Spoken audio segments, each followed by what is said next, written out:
The markets have accepted so far in a very positive way Trump's administration coming in from a business standpoint, although I think the jury is very much out about tariffs. History has shown that tariffs have not served countries well when it got into using them aggressively. It led to trade wars, and there's no happy parties in that. That could still been a lot of blustering and positioning. He's known to do that. He's historically, going back to his early days as a business person, is threatening the world, and then you feel like only lost half the world that you got a victory with him. So I think it could be part of a negotiation. But I think as far as the markets are concerned, they're priced for perfection, meaning they're highly valued here in the U.S. Valuations have not really ever been higher. Historically, outside the U.S. versus U.S. equities, cheapest ever. Complacency is at a record. I can't recall in 40 years more of a lack of concern expressed in the financial service industry, separate from the few of us that work on the fringe and maybe work in the metals and all, and maybe see the cup half empty and all.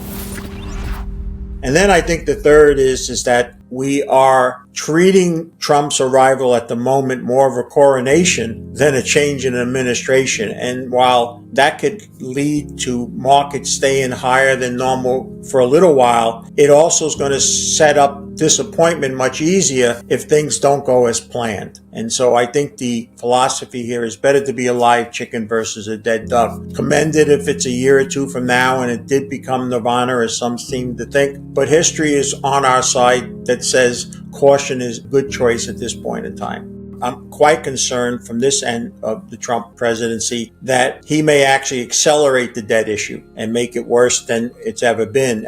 It goes back to, did he say these things just to get elected, or is it really his plan? He talked about just giving just about everybody not have to pay taxes. This group doesn't have to pay taxes. So screw people. The bottom line, you still need all this money to run the government. And as much as they have good hopes to cut some of the government waste and spending, let's not forget that we're running anywhere between $2 to $3 trillion a year deficit now. So even if they reduce that by a lot, we still have all this debt that's outstanding that has to be paid in. But the real issue is in the retirement crisis, and why that's becoming more acute. Not only is 2/3 of Americans working paycheck to paycheck now, but the boomer generation is reaching its peak. And unfortunately, we're going to start passing away faster than we've passed away before. The problem with that also is that the vast majority of people are not prepared for retirement. They're not going to be able to live the life that those commercials that they watch, that the people somehow live their last 20-25% in somewhat luxury. The problem is those people that are going to have to keep on working will be working at an older age. It's much more challenging, trust me, at 68 than it was at 58, 48, and 38. But they're also going to call on government for more assistance at a time when government's going to be trying to pull back from all the spending that it's done. So I still think there's a lot of issues. The two issues that I think that are off the table that were in my arc before the election, the immigration, I think he's clearly going to make an effort to stem that. And also the attack on freedom of speech, which was really being abused up to that. I don't think where a lot of people momentarily like deer in the headlights, I don't think he's going to be able to do anything about the BRICS movement. I think that movement is a movement that's here to stay. They're smart now. They're not challenging and getting into a media blitz with him. But come next fall, I think we'll be seeing the BRICS moving more forward, not going backwards as just a few weeks ago. Suddenly everybody thought the BRICS were a dead issue. So I think there's some little room, and I can understand, especially after this past administration, which was a horrible economic administration. I'm not being political here. I mean, it's hard to point to anything that Bidenomics or anything on the economic side that was beneficial for us. And so I think people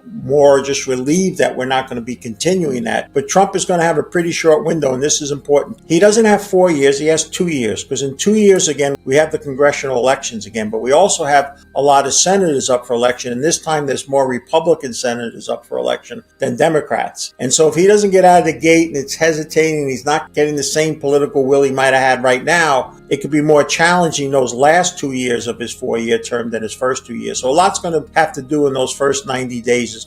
That's going to say a lot to do where we're going to go over the next few years. Well, you would think that we learned something in COVID, and I speak just for Americans, that when COVID hit, we realized that a lot of stuff that we need day to day isn't being made by us. In fact, a lot of it was coming from places that may have not been the best of friends to Americans, and that hasn't changed much. But on the commodity side, that's absolutely critical. I mean, there are so many metals that even to this day I have trouble pronouncing, let alone understanding what they do, but they're so critical to military and power and all the things that we're hopeful for. Because, if you're going to believe all this Wall Street happiness about AI and electrification and all that stuff, you're going to need all these metals that go along with it. And a lot of these metals are only being basically discovered and developed in areas of the world that, at the same token, we're almost in a sense threatening them, China being the biggest one and all. So in that regard, I think commodities, and some people think about agricultural. I don't really focus on the agricultural, but I will tell you this, there are a whole bunch of metals and none of them that I can point to where there's just an excess that used to exist. And therefore, if you're going to believe that the world is not going into a deep depression or what have you, we could be making a mistake peeing off the so-called people that we're going to be dependent on to get these. And I hope that he is and his group is smart enough to know that, and this is more posturing than actually trying to get in for tit for tat, because I'll tell you this, America will lose the tit for tat war when it comes to commodities.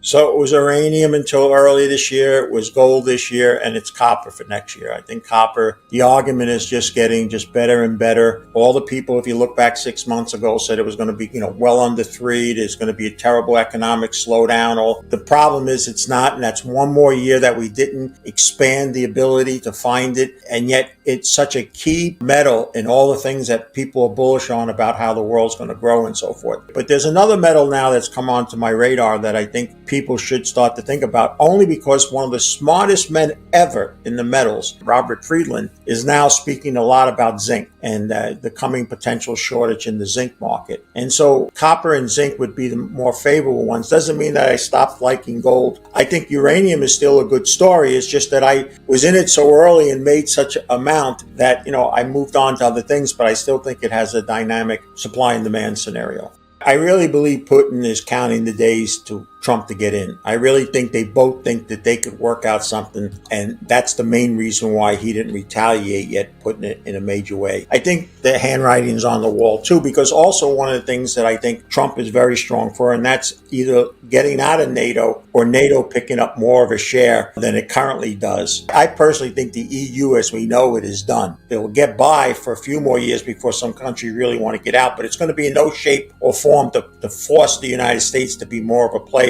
in NATO and all. So I really think the Ukrainian situation, as scary as it was just a few weeks ago and all, I think one of the key reasons Putin has not retaliated as some was concerned is because the overtures have already been made. I would not be surprised they've already had conversations, Trump and him. Not that they're buddies, not that they're going to go out and have a beer together, but I think he feels more comfortable that he can get a better situation if he just waits. And it's only a month or so away now and all. The Middle East is a very unique situation here. I don't think people recognize how much Israel has done in this last year. And it really was led by the unfortunateness of the massacre that they had to endure to get them to this. But they really have changed potentially the makeup in the Middle East. And the last piece now is even Trump, he put out a story that, he's thinking about maybe it's time we take out Iran's nuclear capabilities. I think Israel can't wait to do that because they have been really wounded, Iran. They're set up, their evil groups, the groups that they were using and all, they've been beaten up pretty bad here, last being the Syria situation and all. So the Middle East has some potential for real, hopefully, change and all. But I think the big political mistake, the geopolitical mistake is, and again, I've been a huge bull on the BRICS when almost no one was talking about it. I think it's real. I think we're seeing that change in the world. I think that's the main reason all the central banks have bought so much gold, is because they see the change coming in the world with monetary systems, and the United States and the dollar is basically seeing its peak. It's only going to get less and less. And as much as Trump's flustering now might give people some hope that that's going to turn around yet again, I think the BRIC situation is inevitable. And so I think we better learn to understand that we are not the big guy with the big stick anymore, even though you might feel that way for a few months into Trump's presidency. And the BRICS will still be a formidable force, and we'll see more countries, especially now that we've gone ahead and we've taken the Russian money and we've taken the interest and we've given it to it. And we see now the threats of tariffs. Privately, you have to understand that the leaders that are trying to get BRICS moving forward are turning to these countries and going, listen to what Trump wants to do. He wants to ban you, be no involvement, throw you out. You want to be with that? You want to be with us? We're the new kids on the block. And I think he really created an extra marketing tool for the BRICS. But we won't see that until next fall to see how many